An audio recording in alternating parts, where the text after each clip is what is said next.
नमस्कार दोस्तों, स्वागत है आपका हमारे ऑनलाइन प्लेटफॉर्म में। बायोलॉजी की इस क्लास में आज हम प्राणी ऊतक को, एनिमल टिश्यू को लेके आए हैं और थोड़ा सा इसके बारे में विस्तृत जानकारी को देखेंगे। तो जो मानव शरीर है औसतन 10⁻14 कोशिकाओं का बना होता है, जो श्रम विभाजन यानी कि डिवीजन ऑफ लेबर के कारण रचना और कार्यकी में लगभग 200 प्रमुख प्रकार की कोशिकाओं में क्या हो जाता है, विभक्त हो जाता है। ठीक है, कितने प्रकार की कोशिकाओं में? 200 प्रकार की कोशिकाओं में। और रचना और कार्यकी के में समान कोशिकाएं शरीर के निश्चित स्थानों पर सुसंगठित समूह या स्तरों में सुव्यवस्थित हो जाती है और इस प्रकार समान कोशिकाओं के इन्हीं सुसंगठित पिंडों एवं स्तरों को हम ऊतक कह देते हैं। तो प्राणी ऊतक समान संरचना और उत्पत्ति वाली कोशिकाओं का समूह होता है जो मिलकर एक विशेष कार्य को करता है। प्राणी ऊतक के अब प्रकार को देखेंगे हम। तो प्राणी ऊतक मुख्यतः 4 प्रकार की होती है। Epithelial tissue. एपिथेलियल टिश्यू जो है शरीर की बाहरी सतह को ढकता है और आंतरिक अंगों के परत को बनाता है। ठीक है, इनमें कोशिका एक पतले आवरण की चादर के रूप में होता है जो शरीर की बाहरी सतह को, जो भी हमारी स्किन है, उसको ढकने का कार्य करती है। और शरीर की विभिन्न ग्रंथियां यानी कि ग्लैंड भी इन्हीं ऊतकों से बने होते हैं। ठीक है, शरीर के सारे ग्लैंड भी किससे बने होते हैं? एपिथेलियल टिश्यू से बने होते हैं।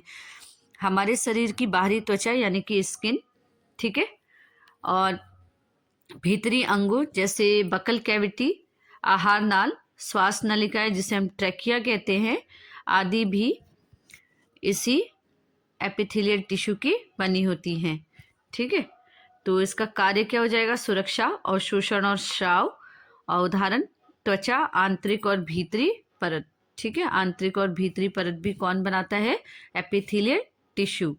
ठीक है, जैसे ट्रैकिया, आहार नाल, बकल कैविटी और म्यूकस मेम्ब्रेन भी किसका एग्जाम्पल हो जाएगा? एपिथेलियल टिश्यू का। उसके बाद आते हैं हम संयोजी ऊतक, कनेक्टिव टिश्यू। तो विभिन्न अंगों को जोड़ने व सहारा देता है। कार्य सहारा, संरक्षण, परिवहन इसका मुख्य कार्य हो जाएगा। तो संयोजी ऊतक जो होते हैं अनेक प्रकार की कोशिकाओं तथा अंतराकोशिकी द्रव्य से मिलकर बने होते हैं। और उदाहरण के लिए रक्त, अस्थि, उपास्थि जैसे हम कार्टिलेज कहते हैं, बसा ऊतक यानी कि fatty tissue, tendon and ligament किसके एग्जाम्पल हैं? आपके संयोजी ऊतक के। ठीक है, उसके बाद आते हैं मस्कुलर टिश्यू यानी कि पेशी ऊतक। तो शरीर की गति के लिए उत्तरदायी संकुचन व प्रसारण की क्षमता होती है मस्कुलर टिश्यू में। और इसके प्रकार हो जाएंगे कंकाल पेशी, चिकनी पेशी, हृदय पेशी। ठीक है, तो शरीर की समस्त ऐच्छिक और अनैच्छिक यानी कि वॉलेंट्री एंड इनवॉलेंट्री जो पेशियां हैं का निर्माण कौन करता है? पेशी ऊतक करता है। यानी कि वॉलेंट्री और इनवॉलेंट्री जितनी भी पेशियां हैं उनका निर्माण पेशी ऊतक यानी कि मस्कुलर टिश्यू करता है। और शरीर के विभिन्न अंग जैसे हृदय, फेफड़े, आमाशय, आंतें, वृक्क यानी कि किडनी का निर्माण कौन करता है? पेशी ऊतक। उसके बाद आता है तंत्रिका ऊतक।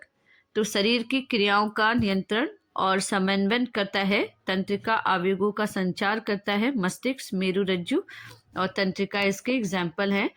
मतलब तंत्रिका जो टिश्यू है ये एक विशेष कोशिकाओं के बनते हैं जो शरीर की संवेदना यानी कि इम्पल्सेस को अंगों से मस्तिष्क तक पहुंचाते हैं और मस्तिष्क से अंगों तक ले जाने का कार्य भी करते हैं। मस्तिष्क भी ऐसी ही कोशिकाओं से बना होता है। तो डिटेल में देखते हैं हम एपिथेलियल टिश्यू को। एपिथेलियल ऊतक की प्रमुख विशेषताएं: कोशिकाएं बहुत पास पास जुड़ी होती हैं, बीच में अंतराकोशिकी पदार्थ बहुत कम होता है। ये ऊतक बेसमेंट मेम्ब्रेन पर टिके होते हैं। इनमें रक्त वाहिनिकाएं नहीं होती। इनमें पुनर्जन्म क्षमता अधिक होती है और ये संरक्षण, अवशोषण, स्राव और उत्सर्जन जैसे कार्य को करते हैं।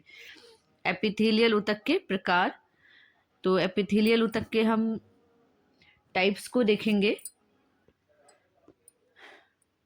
एपिथेलियल ऊतक के प्रकार को देखने से पहले इसको थोड़ा सा देख लेते हैं और अच्छे से।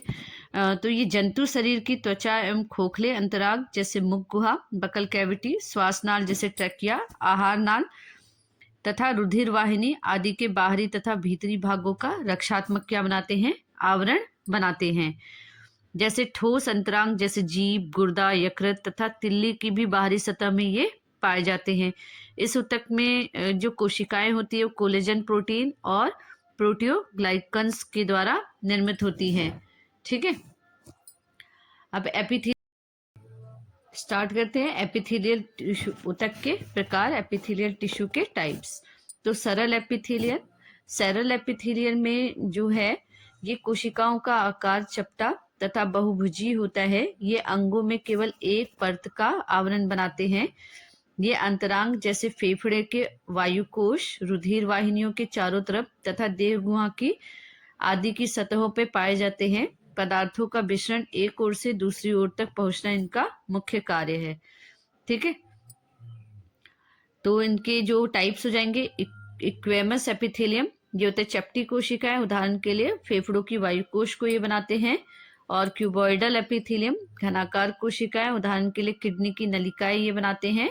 और उसके बाद आते हैं कॉलमनर एपिथेलियम, स्तंभाकार कोशिकाएं, उदाहरण के लिए आंत की भीतरी परत ये बनाते हैं। उसके बाद सेकंड टाइप हो जाएगा स्ट्रेटिफाइड एपिथेलियम यानी कि स्तरीकृत एपिथेलियम। तो ये ऊतक कई स्तरों के बने होते हैं। सबसे निचले स्तर को हम जनन स्तर कहते हैं, जो लगातार विभाजित होकर नई कोशिकाओं का निर्माण करता है। सबसे बाहरी स्तर की कोशिकाएं चपटी सल्कों जैसी होती हैं, जो पुरानी होकर निर्जीव हो जाती हैं और जो निरंतर रगड़ से गिरती रहती है। यह ऊतक त्वचा, मुख गुहा, ग्रसनी, आंखों की कॉर्निया पर बाह्य आवरण बनाती है। इसका मुख्य कार्य संक्रमण तथा घर्षण से बचाना है।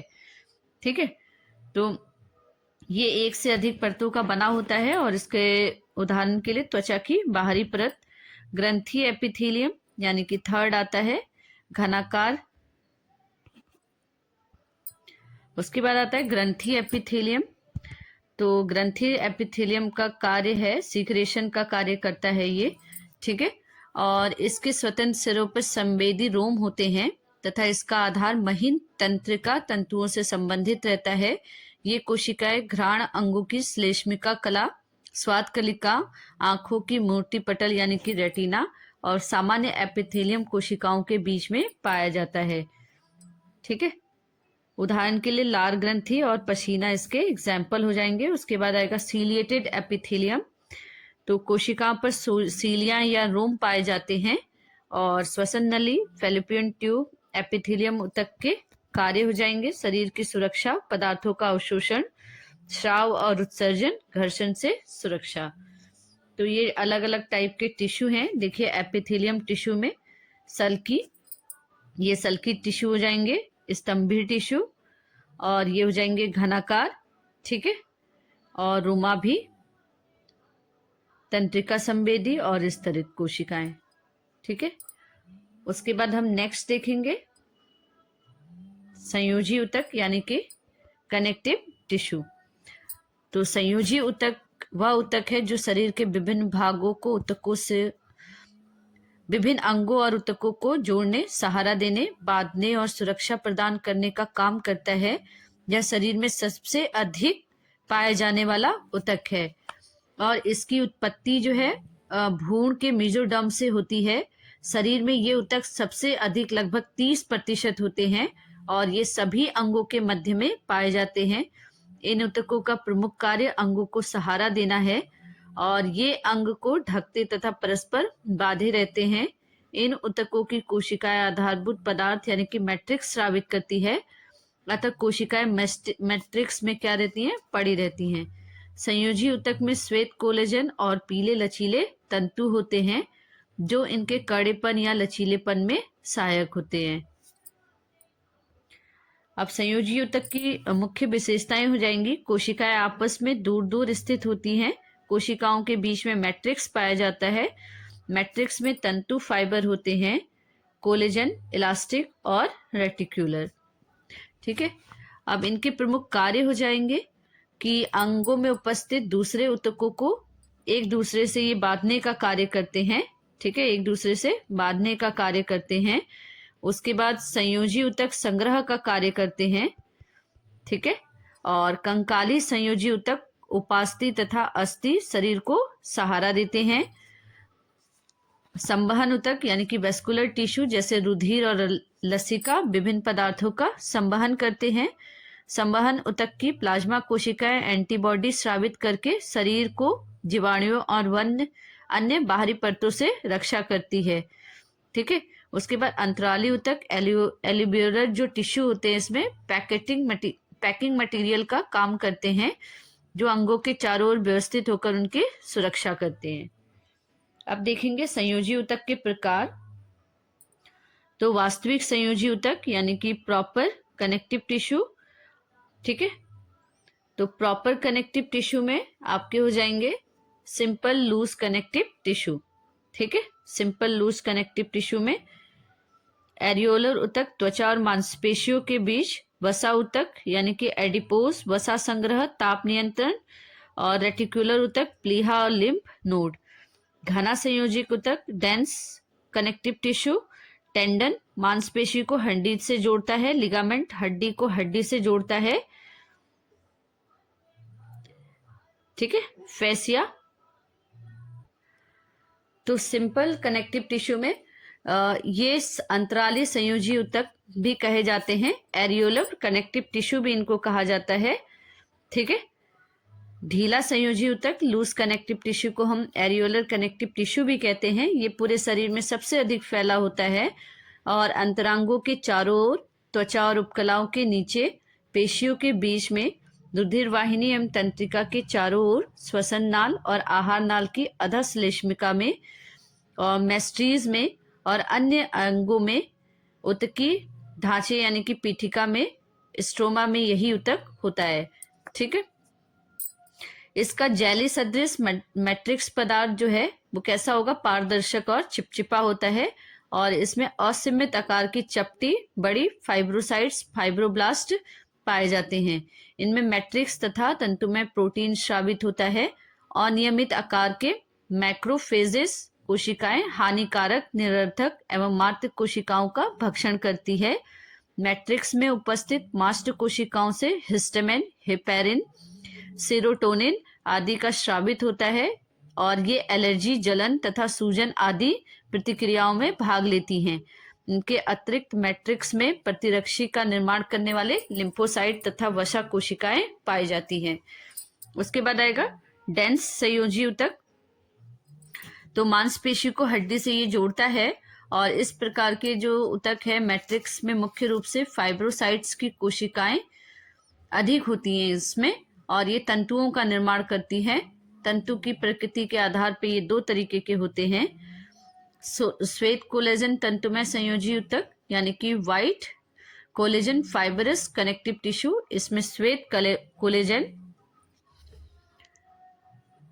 तंतु प्रचुर मात्रा में पाए जाते हैं और तंतुओं के मध्य फाइब्रोसाइट्स कोशिकाएं पाई जाती है। यह त्वचा की डर्मिस, अस्थि, उपास्थि और पेशियों का तथा तंत्रिकाओं का आवरण बनाती है।